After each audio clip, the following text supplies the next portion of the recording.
وہاں فلک پہ یہاں زمیں پہ، وہاں فلک میں یہاں زمیں پہ، رچی تھی شادی مچی تھی دھومیں، ادھر سے انوار ہنستے آتے، ادھر سے نفحات اٹھ رہے تھے، حجاب اٹھنے میں لاکھوں پردے، ہر ایک پردے میں لاکھوں جلوے، عجب گڑی تھی فصل و فرقت کی کہ جنم کے بچھڑے گلے ملے تھے۔ معراج کیا ہے؟ شب معراج، شب معراج اس رات کو، لیلۃ الاسریٰ، شب معراج اس رات کو کہتے ہیں کہ جس رات کو تاجدار مدینہ حضور سرور کائنات صلی اللہ تعالی علیہ وسلم نے اپنی نری آنکھوں سے جسمانی حالت کے ساتھ اللہ تبارک تعالیٰ کا دیدار کیا، اللہ تعالیٰ کا دیدار کیا۔ اور آپ کے سفر معراج کی تفصیل اس طرح بیان کی گئی ہے کہ آپ حضرت ام ہانی رضی اللہ تعالی عنہ کے گھر پر تشریف فرما تھے، وہاں سے آپ مسجد حرام اور مسجد حرام سے مسجد اقصی، مکہ سے یروشلم، مسجد حرام سے مسجد اقصی تک کا سفر قرآن سے ثابت ہے۔ اگر کوئی اس بات کا انکار کرے تو وہ کافر ہے۔ اور پھر مسجد اقصی وہاں اپنے انبیاء کرام علیہ السلام کی امامت فرمائی، آپ کے پیچھے انبیاء علیہ السلام کی امامت کی 7 صفیں ہوئی۔ کتنی صفیں ہوئی؟ 7 صفیں ہوئی۔ پہلی اگلی جو 3 صف تھی وہ رسولوں کی تھی، باقی جو 4 صف تھی وہ انبیاء کرام علیہ السلام کی تھی۔ اس وقت اذان اور اقامت حضرت جبرائیل علیہ السلام نے دی تھی اور آپ نے نماز پڑھائی۔ پھر اس کے بعد آسمان پر، پہلے آسمان پر، دوسرے آسمان پر، تیسرے آسمان پر، چوتھے آسمان پر، 5ویں، 6ٹھے اور 7ویں آسمان پر تشریف لے گئے۔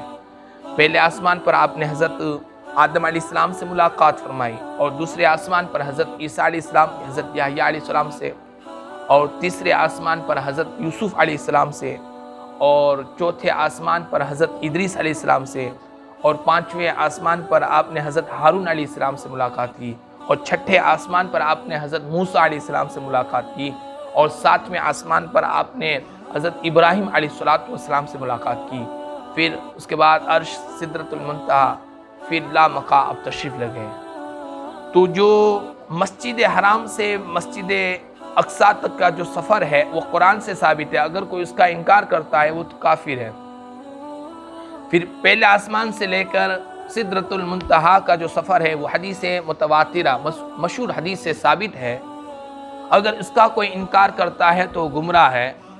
اور جو یہ اس بات کا انکار کرے کہ اللہ تبارک تعالیٰ کا رسول اللہ علیہ السلام نے دیدار کیا ہے، اس بات کا انکار کرے وہ خطا کار ہے، وہ کھاتی ہے، وہ خطا کار ہے۔ تو یہ اہل سنت والجماعت کے اکابرین نے جو عقیدہ بتایا وہ آپ کے سامنے میں نے پیش کیا۔ سب سے پہلا کل رات کو، گزشتہ رات کو میں بھی بتایا تھا کہ اعتراض کیا جاتا ہے شب معراج پر۔ تو پہلا اعتراض یہ کیا جاتا ہے کہ اتنے سے کم وقت میں اتنا بڑا سفر کیسے ممکن ہو سکتا ہے؟ تو سب سے پہلا جواب یہ ہے کہ بھئی سوچیں، یہ تو آپ اتنا وقت مقرر کرتے ہیں کہ ٹہنی ہلتی رہی، اتنا وقت آپ مقرر کرتے ہیں نہ، اللہ تعالیٰ تو ان اللہ علی کل شیء قدیر، آپ دیکھنے لے جانے والی ذات کون ہے؟ لے جانے والی ذات کون ہے؟ اللہ تعالیٰ ہے، وہ تو پل میں کیا سے کیا کر سکتا ہے، ان اللہ علی کل شیء قدیر۔ تو اس اعتراض کا کوئی جواب، یہ اعتراض ہی نہیں ہے دراصل، اگر سمجھے تو یہ اعتراض ہی نہیں ہے، یہ اعتراض نہیں ہے۔ پھر بھی ہم اس اعتراض کا قرآن پاک کی روشنی میں اس کا جواب دیں گے۔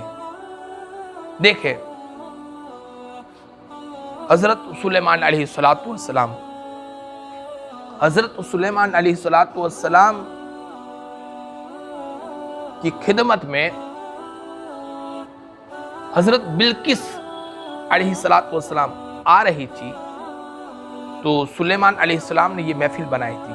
تو سلیمان علیہ السلام کی محفلوں میں جنات بھی رہتے تھے اور سلیمان علیہ السلام کی محفلوں میں اولیاء بھی رہتے تھے۔ تو سلیمان علیہ السلام نے اپنی محفل میں لوگوں کو بتایا کہ بلقیس نکل گئی ہے، وہ یہاں ہمارے دربار میں پہنچے، اس سے پہلے بلقیس جس تخت پر بیٹھتی ہے وہ تخت کون لا کر یہاں پر رکھ دے گا، وہ تخت کون لا کر رکھ دے گا۔ تو اس وقت محفل میں عفریت نام جو خبیث جن تھا، وہ حضرت سلیمان علیہ السلام کے حکم کے تعمیل ہوتے تھے، اس نے کہا کہ حضور آپ مجھے اجازت دیجئے، محفل ختم ہونے سے پہلے وہ تخت لا کر آپ کے سامنے کھڑا کر دوں گا۔ تو حضرت سلیمان علیہ السلام نے عفریت جن کو کہا کہ نہیں، مجھے اس سے بھی جلدی چاہیے، اس سے بھی جلدی چاہیے۔ تو محفل میں ایک اللہ کے ولی تھے حضرت سلیمان علیہ السلام کی امت کے، اور حضرت سلیمان علیہ السلام کے وزیر بھی تھے، ان کا نام تھا حضرت آصف۔ کیا نام تھا؟ حضرت آصف۔ وہ عرض کرنے لگے کہ اے اللہ کے نبی سلیمان، آپ مجھے اجازت دیں تو پلک جھپکتے ہی وہ تخت آپ کے سامنے لا کر کھڑا کر دوں گا، وہ آپ کے سامنے رکھ دوں گا تخت۔ اور وہ تخت تھا حضرت سلیمان علیہ السلام کی، جہاں پر محفل ہو رہی تھی اس محفل سے وہ تخت 5550 کلومیٹر دور پر 7 محلوں میں بند تھا۔ محل ہے، ایک محل، پھر دوسرا محل، پھر تیسرا، پھر چوتھا، پھر پانچواں، پھر چھٹا، پھر ساتواں محل۔ تو ہر ایک محل کے دروازے، ہر ایک دروازے پر تالے، اور تالے میں 7 محلوں کے اندر وہ تخت تھا، تالے لگے ہوئے تھے دروازے پر، وہ تخت کو پلک جھپک کے پیش کرنا تھا۔ اور وہ تخت کتنا بڑا تھا پتہ ہے آپ کو؟ وہ 240 فٹ لمبا تھا۔ کتنا؟ 240 فٹ لمبا تھا، اور چوڑا کتنا تھا پتہ ہے آپ کو؟ 120 فٹ۔ 120 فٹ چوڑا تھا اور 240 فٹ لمبا۔ اب اتنا بڑا تخت پلک جھپک کرے، ہم ایک اینٹ منگوانی ہے ادھر سے تو پلک جھپک کے کوئی نہیں کر سکتا۔ دے سکتا ہے میں کسی کو کہوں آپ میں سے کہ مجھے ایک اینٹ چاہیے، تو کتنا کم سے کم 1 منٹ تو لگے گی، اور وہ 5550 کلومیٹر دور ہے اور 7 کمروں میں بند ہے، اس تخت کو بلانا ہے۔ تو اللہ کے ولی کہہ رہے ہیں، جنات کہہ رہا ہے کہ محفل ختم ہوگی اتنی دیر لگے گی، اور اللہ کا ولی کہہ رہا ہے، اور سلیمان علیہ السلام کی امت کا اللہ کا ولی کہہ رہا ہے کہ آپ پلک جھپکے گی میں آپ کے سامنے لا کر رکھ دوں گا۔ جیسے ہی حضرت سلیمان علیہ السلام نے اجازت دی، کیا دیکھا؟ پلک جھپکتی وہ تخت سامنے تھا، وہ تخت سامنے تھا، اتنی دیر کے اندر سامنے لا کر رکھ دیا۔ اب دیکھیں کہ جو سلیمان علیہ السلام کے امتی کا یہ حال ہے کہ وہ پلک جھپکتے ہی 5500 کلومیٹر کا سفر کر کے آ جائے، تو سرکار علیہ السلام کا، رسول اللہ علیہ السلام کا عالم کیا ہوگا؟ رسول اللہ علیہ السلام تو سلیمان کے بھی امام ہیں، سید الانبیاء ہیں۔ تو مختصر وقت کے اندر سفر کر جانا یہ کوئی بعید بات نہیں، قرآن پاک سے ثابت ہے۔ حدیث پاک میں کہ رسول اللہ علیہ السلام نے ایک محفل کے اندر، حضرت عمر فاروق اعظم فرماتے ہیں، آپ نے بیان شروع کیا تو اس محفل کے اندر اول سے آخر تک سب کچھ بیان کر دیا، یہاں تک کہ آخر میں جنت میں کون جائے گا وہ بھی بیان کر دیا، اور آخری جہنمی کون ہے رسول اللہ علیہ السلام نے وہ بھی بیان کر دیا۔ تو اتنی ایک محفل میں ایک مختصر وقت میں اتنا بڑا بیان کر دینا، اتنے سے مختصر وقت میں، تو یہ رسول اللہ علیہ السلام کا معجزہ تھا۔ حضرت عمر فاروق اعظم فرماتے ہیں کہ جس نے یاد رکھا اس نے یاد رکھا، اور جو بھول گیا وہ بھول گیا۔ تو ہم ایک محفل ہے، یہ مختصر آدھا گھنٹہ کی تقریر ہے، تو ایک موضوع بیان کرتے ہیں تو اس کے اندر بھی آدھا گھنٹہ نکل جاتا ہے، پھر بھی ہم کو وہ موضوع سمجھ میں نہیں آتا ہر کسی کو۔ اور رسول اللہ علیہ السلام نے ایک محفل میں آدم سے لے کر آخری جنتی جنت میں کون جائے گا، جہنمی جہنم میں کون جائے گا، سب کچھ بیان کر دیا۔ تو یہ رسول اللہ علیہ السلام کا معجزہ ہے۔ اور آگے اور چلے تو اب میں بات کرنے لگا ہوں مولا علی کی، اب میں بات کرنے لگا ہوں، ارے بھائی مولا علی کا نام آئے تو بھائی چہرے میں مسکان آ جانی چاہیے، یہ مومنوں کی شان ہے۔ اب میں بات کرنے لگا ہوں، ہاں اب میں بات کرنے لگا ہوں اب مولا علی کی شان دیکھو، مولا علی نبی تھے؟ نبی نہیں، علی ہیں، علی نبی کے غلام ہیں۔ وہ فرماتے ہیں کہ میں گھوڑے پر سوار رہتا، میرا ایک قدم گھوڑے کی ایک رکاب پر ہوتا اور دوسرے قدم کو میں حرکت کہتا تو میں پورا قرآن پڑھ لیتا، پورا قرآن شریف پڑھ لیتا، اور سننے والا کہتا مجھے حرف بھی سمجھ میں آیا اور معنی بھی سمجھ میں آیا۔ اور ہم کو تو 1 منٹ لگ جاتا ہے قل ہو اللہ شریف پڑھنے میں، انا آتینا پڑھنے میں 1 منٹ لگ جاتا ہے، اور مولا علی کی شان دیکھو، اتنے وقت میں آپ پورا قرآن مجید پڑھ دیتے تھے، اور سننے والے کو حرف بھی سمجھ میں آتا اور معنی بھی سمجھ میں آتا۔ تو مختصر وقت میں اللہ تعالیٰ نے یہ شان بندوں کو بخشی ہے کہ مختصر وقت میں بڑے سے بڑے کام کر دیتے ہیں، مختصر وقت میں وہ بڑے سے بڑے کام کر دیتے ہیں۔ حضرت شیخ شہاب الدین سہروردی رحمت اللہ تعالی علیہ، آپ بھی بولیں نا ساتھ میں، رحمت اللہ تعالی علیہ، جی شیخ شہاب الدین سہروردی فرماتے ہیں کہ شیخ الشیوخ حضرت شیخ الشیوخ ابن السکینہ، ان کا ایک مرید تھا، وہ سنار تھا، گولڈ کا کام کرتا تھا، سونے کا بنانے کے ایرنگ بنانے کا کام کرتا تھا۔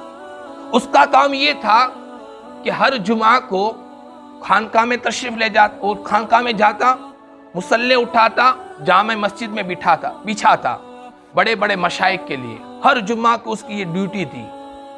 مرید تھا حضرت ابن السکینہ کا، اس کا یہ کام تھا، اس کا یہ فریضہ تھا۔ تو وہ جمعہ کا دن آیا، وہ خانقاہ میں گیا، مصلی اکٹھے کیے، اور ساتھ میں لینے والا تھا کہ اس کے دل میں خیال آیا کہ چلو نا آج میں دریائے دجلہ میں جاؤ، ندی، دریائے دجلہ ایک ندی ہے بڑی دریائے دجلہ عراق میں ہے، کہ میں ادھر جا کے غسل کروں۔ وہ دریائے دجلہ کے کنارے پر گیا، کپڑے اتارے اور تہبند باندھا، لنگی باندھی، اور دریا میں غوطہ لگایا۔ وہ دریائے دجلہ میں غوطہ لگایا، اور غوطہ لگا جیسے پانی سے باہر نکلا، ڈبکی لگاتے نا پانی میں تو پھر کہاں وہیں نکلتے ہیں، مگر یہاں یہ ہوا کہ اس نے غوطہ لگایا عراق میں اور نکلا ایجپت کے اندر، مصر کے اندر سے نکلا، غوطہ لگایا دریائے دجلہ میں، نکلا دریائے نیل میں۔ تو دیکھا کہ بھئی میرے کپڑے کدھر ہیں، یہ کون سی ندی آ گئی؟ پھر باہر نکلا، دیکھا تو یہ تو مصر آ گیا، میں بغداد میں اور میں ادھر آ گیا مصر کی بازار میں گیا تو دیکھا کہ سنار کی دکان میں، وہ خود اس فن کا ماہر تھا، سنار کی دکان میں گیا، بات چیت ہونے لگی، تو سنار کو اس کی ادب، اس کے اخلاق پسند آ گئے۔ وہ سنار ان کو گھر لے گیا، اپنے گھر لے گیا، اس کے ساتھ رہنے لگے۔ پھر اس سنار نے اپنی بیٹی کا نکاح ان سے کروا دیا، 7 سال رہے، اس دوران اس کو 3 بچے ہوئے۔ اتفاق یہ ہوا کہ واپس ہی وہ دریائے نیل پر غسل کرنے کی اس کو ضرورت ہوئی، اتفاق ہوا، واپس آیا دریائے نیل کے پاس، اور اس نے غوطہ لگایا تو پھر نکلا اسی جگہ پر جہاں سے پہلے اس نے غوطہ لگایا تھا، بغداد سے نکلا تو کپڑے بھی پڑے ہوئے تھے، تو اس نے کپڑے پہنے اور گیا خانقاہ میں، تو خانقاہ میں گیا تو مصلی اسی طرح پڑے ہوئے تھے، اور مصلی اٹھائے، مسجد میں گیا تو مسجد میں مقتدی گیا، اتنا جلدی تو دریائے دجلہ میں نہا کر آ گیا۔ اس نے مصلی بچھائے، جمعہ کی نماز پڑھی، گھر پہ گیا تو مچھلیاں لے کر گیا تھا، تو دیکھ رہا تھا بیوی بھی مچھلیاں تل رہی تھی مہمانوں کے لیے، پورا قصہ دل میں اس کو بہت سے سوال تھے کہ شام ہوگی تو میں اپنے پیر و مرشد کے پاس جاؤں گا، پیر و مرشد کو پورا واقعہ سنایا حضرت ابن السکینہ کو۔ ابن السکینہ نے کہا کہ جاؤ تم مصر جاؤ، اپنی بیوی کو بھی لے کے آؤ اور اپنے بچے کو بھی لے کر آؤ۔ تو بیوی کو بھی لے کر آیا اور بچے کو بھی لے کر آئے، تو شیخ صاحب نے بیوی کو بھی دیکھا اور بچے کو بھی دیکھا، ساری باتیں تصدیق کی کہ واقعہ تو حقیقتاً میں ہوا ہی ہے۔ پھر شیخ صاحب نے کہا اے میرے مرید، کیا تیرے دل میں کچھ وسوسہ ہوا تھا؟ تو مرید کہنے لگا حضور، ایک بات کا میرے دل میں وسوسہ پیدا ہوا تھا، وہ بات یہ تھی کہ میرے دل میں یہ وسوسہ تھا کہ رسول اللہ علیہ السلام مختصر وقت میں معراج جا کر آگے اللہ کا دیدار کر آئے، کوئی مختصر وقت میں ایسا تھوڑا اتنا کوئی سفر کر سکتا ہے، بس یہ وسوسہ آیا تھا۔ تو شیخ صاحب نے کہا کہ میرے مرید، جا 2 رکعت شکرانہ کی ادا کر، اللہ نے تجھ پر رحم فرمایا، اللہ نے تیرے شک کو دور فرما دیا، اللہ نے تیرے شک کو دور فرما دیا۔ تو مختصر وقت میں اللہ والوں کی شان ہے، مختصر وقت کے اندر وہ کام کر دیتے ہیں۔ بھائی ہمارے لیے ٹائم نہیں ہے، حالانکہ ٹائم ہی ٹائم ہے، وہ ہمارے لیے ٹائم نہیں ہے۔ اللہ والے مختصر وقت میں کیا سے کیا کر دیتے ہیں۔ آخری واقعہ کرنے کے بعد میں تقریر کو ختم کروں گا۔ وہ بات کرنے لگا ہوں حضرت شیخ سیدنا عبد القادر رضی اللہ تعالیٰ عنہ۔ حضرت شیخ سیدنا عبد القادر جیلانی کا نام لو، گردنیں نیچی کر دو، غریب نواز کی سنت ہے۔ شیخ سیدنا عبد القادر جیلانی رضی اللہ تعالیٰ عنہ، یہ دل یہ آنکھیں یہ دل یہ جگر یہ آنکھیں یہ سر ہے، جہاں چاہو رکھو قدم غوث اعظم، قدم غوث اعظم۔ حضور غوث پاک تقریر کرتے تھے نا، بیان کرتے تھے غوث پاک، تو آپ کے بیانوں میں لاکھوں لوگ، 70 ہزار لوگ آپ کے محفلوں میں حاضر ہوتے تھے، تو آپ کی تقریروں میں 70 ہزار لوگ موجود ہوتے تھے۔ ایک مرتبہ شیخ سیدنا عبد القادر جیلانی تقریر فرما رہے تھے، ایسے منبر پر بیٹھ کر تقریر فرما رہے تھے، ہزاروں کا مجمع تھا۔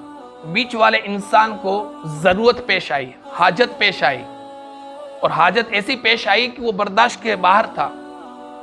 وہ دیکھنے لگا کہ میں بھائی اس طرف بھی نہیں جا سکتا ہوں، میں آگے بھی نہیں جا سکتا ہوں، میں دائیں بھی نہیں جا سکتا ہوں، بائیں بھی نہیں جا سکتا ہوں، اب کروں کیا؟ تکلیف بڑھنے لگی، برداشت سے باہر ہو گیا، تو اس نے غوث پاک کو پکارا، شیخی المدد، میرے شیخ عبد القادر جیلانی آپ میری مدد فرمائیے۔ کیا دیکھتا ہے کہ حضور غوث پاک تقریر فرما رہے ہیں، آپ کا ایک مثل حضور غوث پاک آگے بڑھ رہے ہیں، وہ دیکھ رہا ہے، حالانکہ غوث پاک کی تقریر بھی شروع ہے اور غوث پاک اس کے آگے بھی بڑھ رہے ہیں، آگے بڑھے اور غوث پاک نے اپنا رومال اس کے سر پر ڈال دیا۔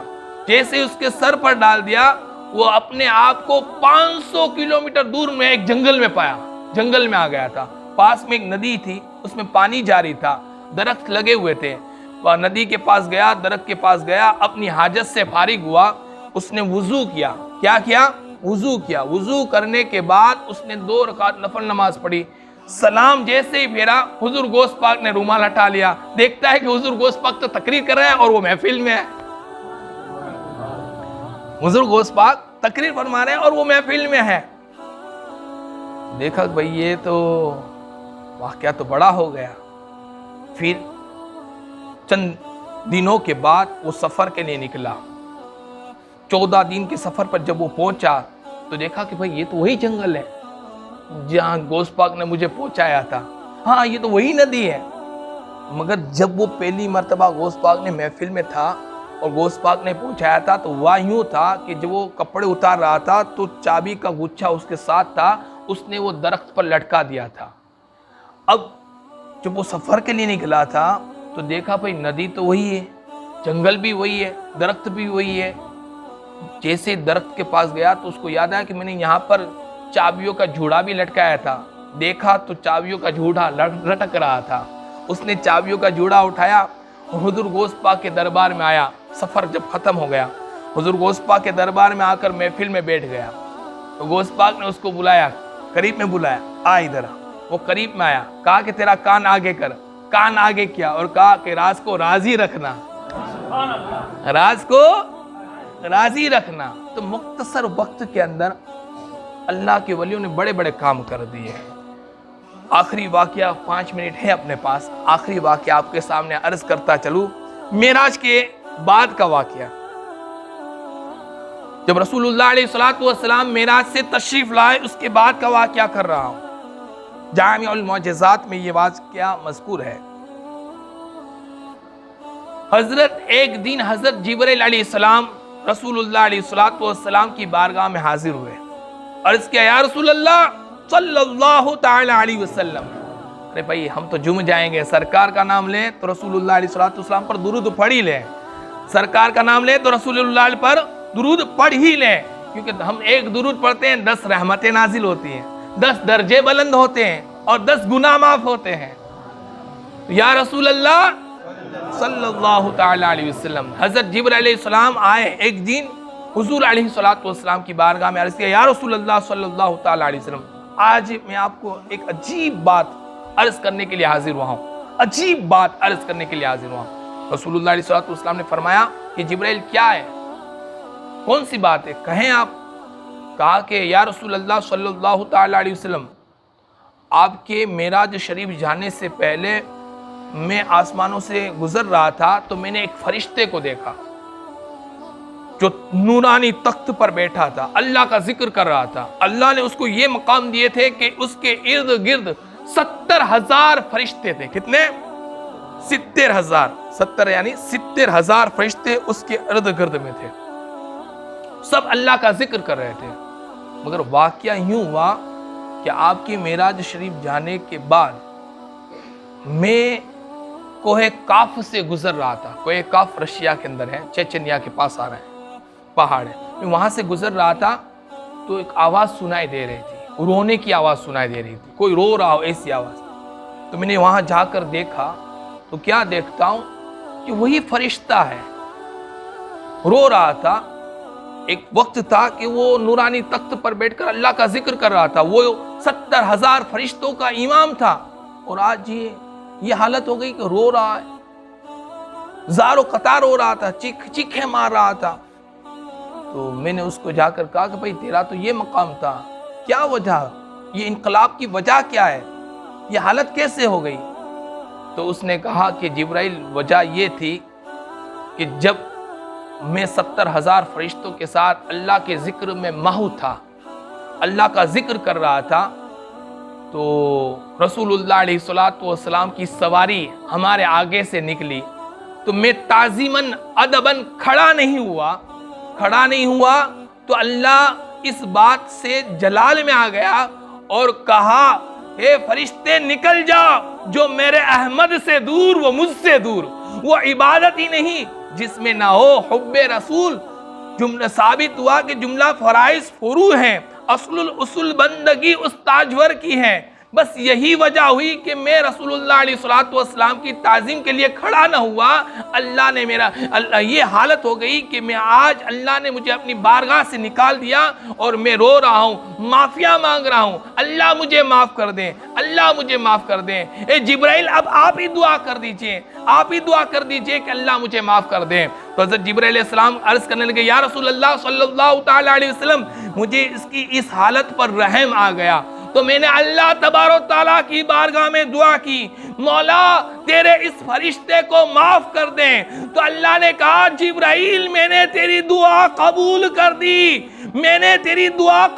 دی، جا اس فرشتے کو کہہ دے میرے محبوب پر ایک مرتبہ درود پڑھ دے تو میں نے اس کو معاف کر دیا. اللہ کے رسول اللہ علیہ السلام پر درود پڑھے تو دیکھو درود کی برکتیں ہیں. تو یہ واقعہ معراج کے بعد کا یہ واقعہ کہ ایک مرتبہ درود پڑھا، اللہ نے اس فرشتے کو بخش دیا. تو اعلیٰ حضرت فرماتے ہیں ثابت ہوا کہ جملہ فرائض فروع ہے، اصل الاصول بندگی اس تاجور کی ہے.